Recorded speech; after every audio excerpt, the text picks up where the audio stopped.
The continual repetition of the fact that this is not a war, is not an invasion, but it's a special military operation to denazify Ukraine. How does this example compare with what you've been studying in the Cold War? By constantly repeating a certain type of information, slowly people will start to accept that information as factually correct. Sometimes it might take very long time, decades, even centuries, and sometimes it can be done very quickly.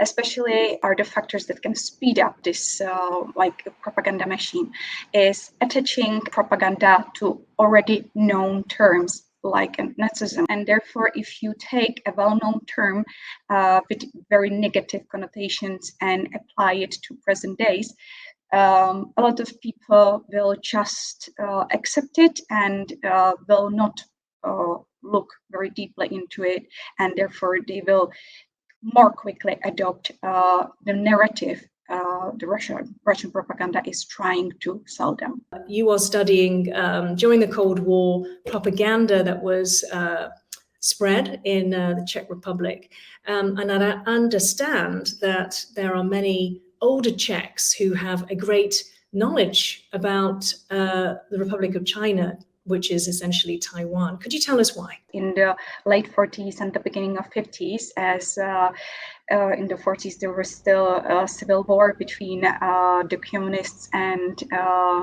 Kuomintang, and after 1949, when Chiang Kai-shek and around 2 million Kuomintang soldiers and supporters fled to Taiwan, it was perfect event and a historical turning point for the communist propaganda around the world to show that the communists are going to win. And so this propaganda that was being targeted at Czechs, you said, was essentially to show them put them up as an example, to put up Chiang Kai-shek and the ROC as an example that failed. Is that correct? Yeah, this propaganda definitely failed. Actually, through the decades, it resulted into something completely else, in something unwanted.